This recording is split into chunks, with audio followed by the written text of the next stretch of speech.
Railway with Shyam YouTube channel पर आप सभी लोगों का स्वागत है। आशा करता हूं आप सभी लोग अच्छे होंगे, स्वस्थ होंगे और आरआरबी एनटीपीसी भर्ती परीक्षा 2025 की मन लगा करके तैयारी कर रहे होंगे। आज के इस वीडियो में मैं आप सभी लोगों के लिए आरआरबी एनटीपीसी में पूछे जाने वाले जीके जीएस के अति महत्वपूर्ण प्रश्नों का एक और शानदार ज़बरदस्त प्रैक्टिस सेट लेकर के आ चुका हूँ, जो आपके एग्जाम के लिए सबसे ज़्यादा महत्वपूर्ण है। तो आज के इस प्रैक्टिस सेट को आपको शुरू से लेकर के एंड तक फुल वॉच करते रहना। तो चलिएगा फिर शुरू करते हैं। पहला प्रश्न आ जाता है कि भारत का प्रथम गवर्नर जनरल कौन था। तो बताओ कौन था।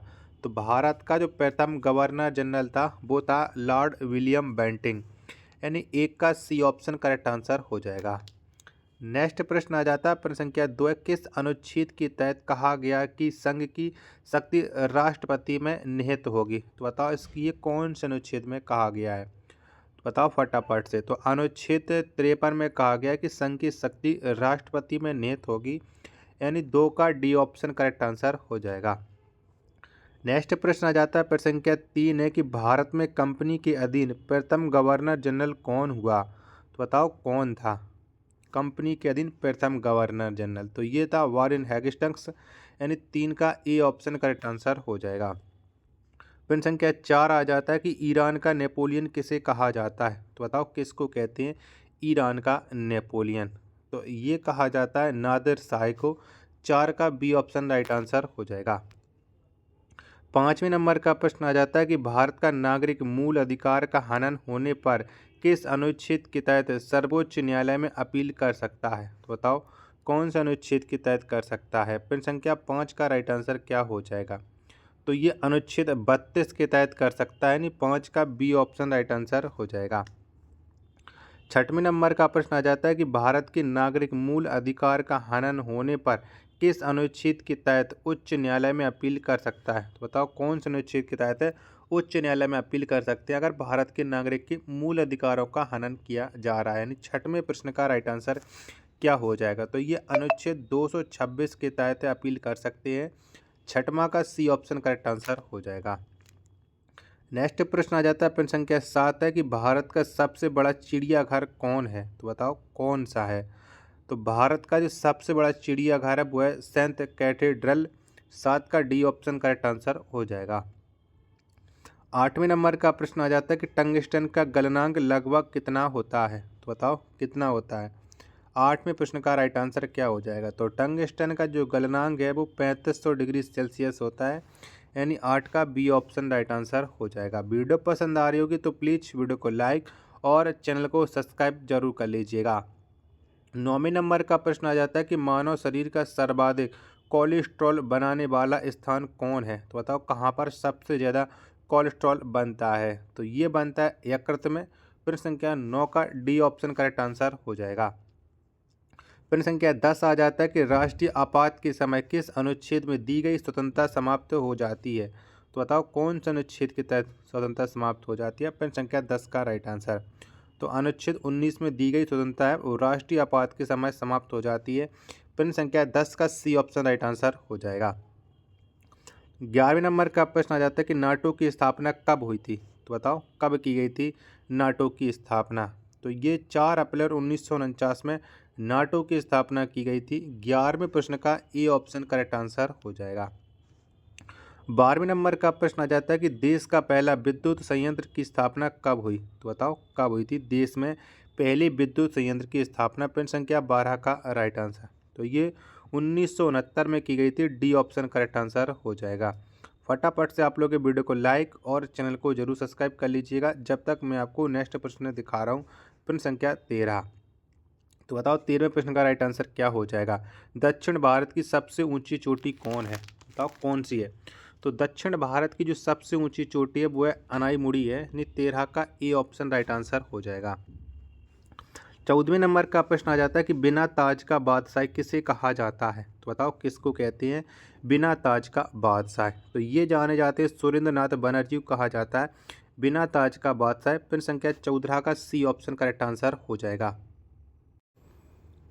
अगला प्रश्न आ जाता है प्रश्न संख्या 15 कि कलकत्ता में सुप्रीम कोर्ट की स्थापना कब हुई? तो बताओ कब की गई थी सुप्रीम कोर्ट की स्थापना? कलकत्ता में। प्रश्न संख्या 15 का राइट आंसर क्या हो जाएगा? तो ये स्थापना की गई थी 1774 ईस्वी में। 15 का ए ऑप्शन करेक्ट आंसर हो जाएगा। 16वें नंबर का प्रश्न है कि पोंग बांध किस नदी पर स्थित है? तो बताओ कौन सी नदी पर पोंग बांध का निर्माण है वो किया गया है? प्रश्न संख्या 16 का राइट आंसर क्या हो जाएगा? तो ब्यास नदी पर पोंग बांध का निर्माण किया गया है। सी ऑप्शन करेक्ट आंसर हो जाएगा। प्रश्न संख्या 17 आपके सामने कि थीन बांध किस नदी पर स्थित है? तो बताओ कौन सी नदी पर थीन बांध बना हुआ है? तो ये बना हुआ है रावी नदी पर थीन बांध। 17 का बी ऑप्शन करेक्ट आंसर हो जाएगा। 18वें नंबर का प्रश्न आ जाता है कि माप तौल की दशमलव प्रणाली किस देश की देन है? तो बताओ कौन से देश की देन है माप तौल की दशमलव प्रणाली? तो ये है फ्रांस की देन है। 18 का डी ऑप्शन करेक्ट आंसर हो जाएगा। 19वें नंबर का प्रश्न आ जाता है कि विश्व में सर्वप्रथम आर्थिक नियोजन की शुरुआत किस देश से की गई? तो बताओ कौन से देश से की गई थी आर्थिक नियोजन की शुरुआत? 19वें प्रश्न का राइट आंसर क्या हो जाएगा? तो ये की गई थी सोवियत रूस से। ए ऑप्शन करेक्ट आंसर हो जाएगा। प्रश्न संख्या 20 आ जाता है आपके सामने कि प्रथम वित्त आयोग का गठन कब किया गया? तो बताओ कब हुआ था प्रथम वित्त आयोग का गठन? प्रश्न संख्या 20 का राइट आंसर क्या हो जाएगा? तो प्रथम वित्त आयोग का गठन किया गया था 1951 में। 20 का बी ऑप्शन करेक्ट आंसर हो जाएगा। 21वें नंबर का प्रश्न आ जाता है कि रिजर्व बैंक कब से नोट निर्गमन का कार्य कर रहा है? तो बताओ कब से कर रहा है रिजर्व बैंक यानी आरबीआई? तो ये 1938 से कर रहा है नोट निर्गमन का कार्य। 21 का बी ऑप्शन करेक्ट आंसर हो जाएगा। 22वें नंबर का प्रश्न है कि नोटों एवं सिक्कों पर कब से अशोक स्तंभ अंकित होने लगा? तो बताओ कब से होने लगा था? तो नोटों एवं सिक्कों पर जो अशोक स्तंभ अंकित होने लगा था ये होने लगा था 1949 से। 22 का बी ऑप्शन राइट आंसर हो जाएगा। 23वें नंबर का प्रश्न आ जाता है कि रिजर्व बैंक के प्रथम गवर्नर कौन थे? तो बताओ कौन थे? तो रिजर्व बैंक के जो प्रथम गवर्नर थे वो थे ओसबॉर्न स्मिथ। 23 का बी ऑप्शन करेक्ट आंसर हो जाएगा। 24वें नंबर का प्रश्न आ जाता है कि विश्व की अर्थव्यवस्था में भारतीय अर्थव्यवस्था का कौन सा स्थान है? तो बताओ कौन सा स्थान रखती है भारतीय अर्थव्यवस्था विश्व में? तो भारत का जो स्थान है वो है तीसरी अर्थव्यवस्था। 24 का सी ऑप्शन करेक्ट आंसर हो जाएगा। 25वें नंबर का प्रश्न है कि भारत की राष्ट्रीय आय में सर्वाधिक योगदान किस क्षेत्र का है? तो बताओ कौन से क्षेत्र का सबसे ज़्यादा योगदान है भारत की राष्ट्रीय आय में? 25वें प्रश्न का राइट आंसर क्या हो जाएगा? तो ये तृतीय क्षेत्र का सी ऑप्शन करेक्ट आंसर हो जाएगा। वीडियो अगर आपको पसंद आ रही होगी तो प्लीज़ वीडियो को लाइक और चैनल को आप लोग सब्सक्राइब जरूर कर लीजिएगा। 16वें नंबर का प्रश्न आ जाता है कि विषुवत रेखीय प्रदेश में किस प्रकार के वन पाए जाते हैं? तो बताओ कैसे वन पाए जाते हैं? तो विषुवतीय रेखीय जो प्रदेश होते हैं यहाँ पर सदाबहार वन पाए जाते हैं। 26 का सी ऑप्शन करेक्ट आंसर हो जाएगा। चलिए अब आपके लिए लेकर के आ चुका हूँ प्रश्न संख्या 27। तो बताओ 27 का राइट आंसर क्या हो जाएगा? प्रश्न है कि भारत में दूसरी सबसे ज़्यादा बोली जाने वाली भाषा कौन है? तो बताओ कौन सी भाषा है वो भारत में सबसे ज़्यादा बोली जाती है वो भी दूसरे नंबर पर? तो वो भाषा है बांग्ला। 27 का सी ऑप्शन राइट आंसर हो जाएगा। 28वें नंबर का प्रश्न आ जाता है कि लगातार बढ़ती कीमतों की प्रक्रिया कहलाती है? तो बताओ क्या कहलाती है? 28वें प्रश्न का राइट आंसर क्या हो जाएगा? तो लगातार बढ़ती कीमतों की जो प्रक्रिया है वो मुद्रास्फीति कहलाती है। 28 का बी ऑप्शन करेक्ट आंसर हो जाएगा। 29वें नंबर का प्रश्न आ जाता है कि विश्व में सबसे पहले परिवार नियोजन अपनाने वाला देश कौन है? तो बताओ कौन सा देश ने सबसे पहले परिवार नियोजन को अपनाया था? 29वें प्रश्न का राइट आंसर क्या हो जाएगा? तो ये अपनाया था अपने प्यारे देश भारत ने। 29 का सी ऑप्शन करेक्ट आंसर हो जाएगा। प्रश्न संख्या 30 आ जाता है आपके सामने कि आईएसआई की स्थापना कब हुई? तो बताओ कब की गई थी ये आपको बताना है। आईएसआई की स्थापना तो ये स्थापना की गई थी 17 दिसंबर 1931 को। 30 का बी ऑप्शन राइट आंसर हो जाएगा। 31वें नंबर का प्रश्न आ जाता है कि ओपेक की स्थापना कब हुई थी? तो बताओ कब की गई थी ओपेक की स्थापना? तो ये स्थापना की गई थी 1960 में। 31 का डी ऑप्शन राइट आंसर हो जाएगा। 32वें नंबर का प्रश्न आ जाता है कि समृद्धि का सबसे अच्छा मापदंड क्या है। तो बताओ कौन सा है समृद्धि का सबसे अच्छा मापदंड। तो ये औसत प्रति व्यक्ति आय, यानी 32 का ए ऑप्शन करेक्ट आंसर हो जाएगा। 33वें नंबर का प्रश्न आ जाता है आगरा के जामा मस्जिद का निर्माण किसने किया था। तो बताओ किसके द्वारा आगरा के जामा मस्जिद का निर्माण है वो कराया गया था। तो ये कराया गया था जहां आरा के द्वारा। 33 का डी ऑप्शन राइट आंसर हो जाएगा।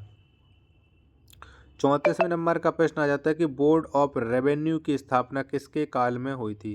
तो बताओ किसके समय में ये बोर्ड ऑफ रेवेन्यू की स्थापना की गई थी। तो ये की गई थी वारेन हैगिस्टन के शासनकाल में। 34 का ए ऑप्शन करेक्ट आंसर हो जाएगा। 35वें नंबर का प्रश्न आ जाता है कि भारत में सबसे अधिक ईसाइयों की आबादी कहाँ पर है, यानी कौन से देश में सबसे ज़्यादा ईसाई पाए जाते हैं। 35वें प्रश्न का राइट आंसर। तो सबसे ज़्यादा जो ईसाई हैं वो अपने प्यारे देश भारत के नागालैंड राज्य में पाए जाते हैं। 35 का सी ऑप्शन करेक्ट आंसर हो जाएगा। 36वें नंबर का प्रश्न है कि पीर पराई जाने रे के रचयिता कौन है। तो बताओ किसके द्वारा इस रचना की रचयिता की गई। 36वें प्रश्न का राइट आंसर क्या हो जाएगा। तो ये की थी नरसिंह मेहता ने। 36 का डी ऑप्शन करेक्ट आंसर हो जाएगा। 37वें नंबर का प्रश्न आ जाता है कि लोटस टेम्पल किस धर्म से संबंधित है। तो बताओ कौन से धर्म वालों से संबंध रखता है ये लोटस टेम्पल। तो इसका संबंध है बहाई धर्म से। 37 का ए ऑप्शन करेक्ट आंसर हो जाएगा। 38वें नंबर का प्रश्न है कि सिक्योरिटी पेपर मिल किस राज्य में स्थित है। तो बताओ कौन से राज्य में बनाए गए ये हुए सिक्योरिटी पेपर मिल। 38 का राइट आंसर क्या हो जाएगा। तो ये मध्य प्रदेश में स्थित है। ए ऑप्शन करेक्ट आंसर हो जाएगा। प्रश्न संख्या 40 है आपके सामने कि मरणोपरांत सर्वप्रथम किन्हें भारत रत्न से पुरस्कृत किया गया। तो बताओ इनमें से किसको भारत रत्न पुरस्कार मिला हुआ है। 39 का राइट आंसर क्या हो जाएगा। तो ये मिला है अरुणा आसफ अली को। 39 का अरुणा आसफ अली को नहीं, लाल बहादुर शास्त्री को मिला है मरणोपरांत सबसे पहले भारत रत्न पुरस्कार। तो ये लाल बहादुर शास्त्री को मिला है, सॉरी। 39 का डी ऑप्शन करेक्ट आंसर हो जाएगा। अगर आपको ये वीडियो और ये जानकारी पसंद आई हुई है तो प्लीज़ आप लोग वीडियो को लाइक और चैनल को सब्सक्राइब करना आप लोग बिल्कुल न भूलें। मिलती है एक और नेक्स्ट वीडियो के साथ, तब तक के लिए धन्यवाद।